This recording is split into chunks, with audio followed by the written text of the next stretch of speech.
Recent reports indicate that Prince Harry and Meghan Markle are facing a rapid depletion of their finances, leading to a sense of growing insecurity.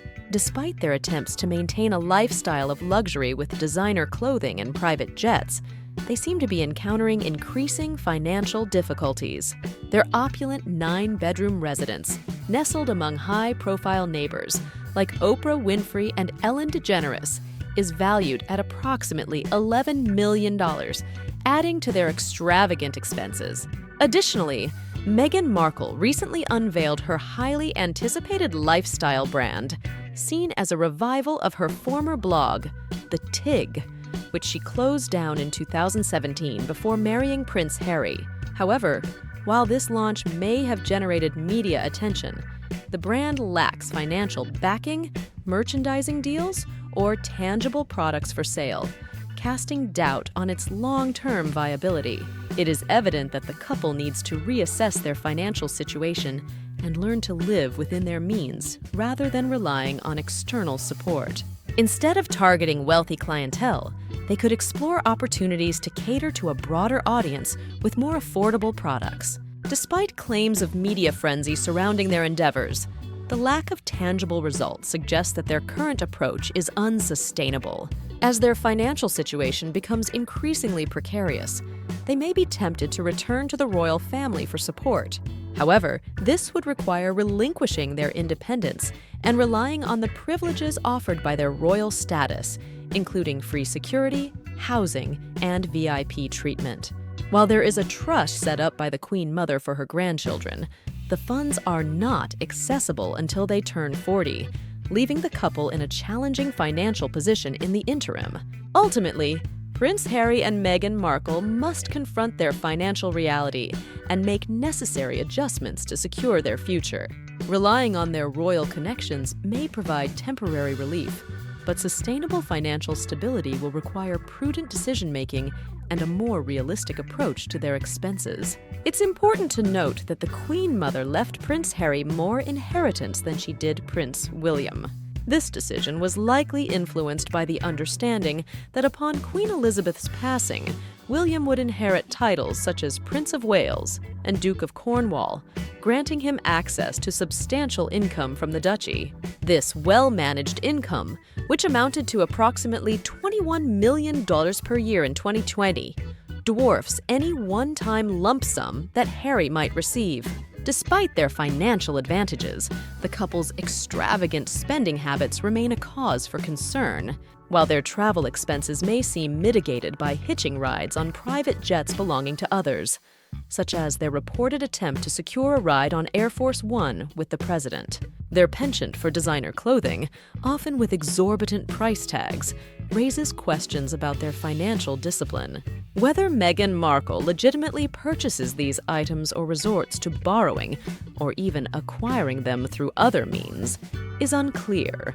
Their deals with platforms like Spotify and Netflix, while initially lucrative, may not yield the expected returns, especially if they fail to deliver on promised content. Additionally, substantial portions of any earnings will be subject to taxation by both the state of California and the federal government, further reducing their net income.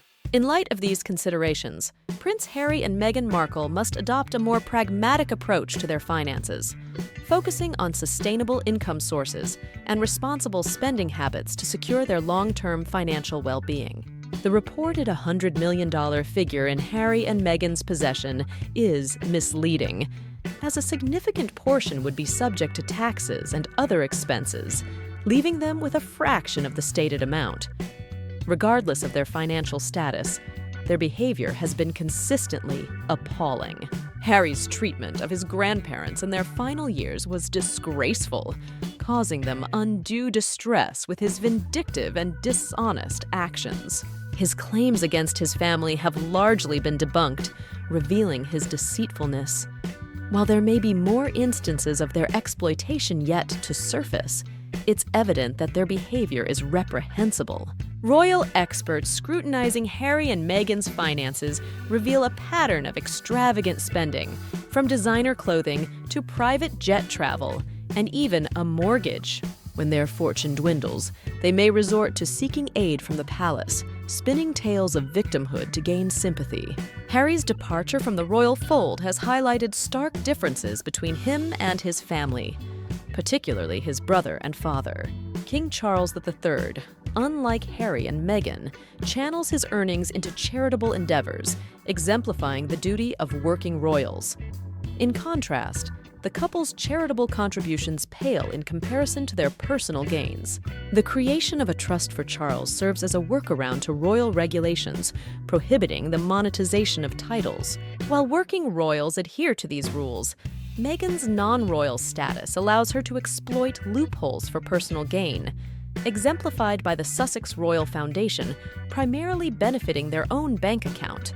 However, Meghan is unlikely to part ways with Harry until his inheritance materializes, after which she may abandon him, leaving him with the mortgage payments and little else. Harry's complaints about his father ceasing financial support at 35 were later proven false, underscoring his propensity for falsehoods. Despite their wealth, their ostentatious spending reflects poorly on them, suggesting a lack of financial responsibility. Ultimately, Harry and Meghan's disregard for financial prudence mirrors their disdain for their family and obligations. While some may condone their actions, it's essential for observers to recognize the harm they've caused and hold them accountable. It's baffling why Meghan Markle would consider returning to the UK for business purposes, as she lacks support and fans there. Her attempts to sell her designs or clothing would likely fall flat, and she should prioritize living within her means instead.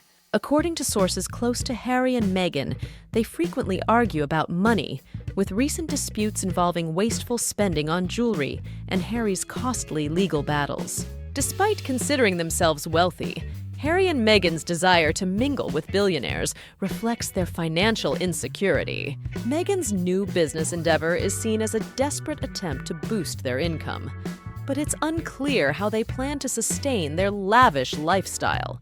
Their reliance on Charles for financial support may be misguided, as it's unlikely he will bail them out indefinitely. Their dreams of being half-in, half-out royals were dashed by the late Queen's firm stance, and their reputation is tarnished beyond repair. Their future looks bleak, especially if Harry continues to lose legal battles and William moves to strip their titles. The prospect of Harry and Meghan ascending the throne is unthinkable, as their reign would likely spell the end of the monarchy. Their financial mismanagement and disregard for royal protocol have left them isolated and despised. In conclusion, the situation facing Harry and Meghan regarding their finances is dire, and their actions have only exacerbated their predicament. Their attempts to maintain a lavish lifestyle are unsustainable, and their future prospects look bleak. Feel free to share your opinion in the comments below. Your support, whether it's likes, shares, or subscriptions, is very much appreciated. Until next time, thanks for watching.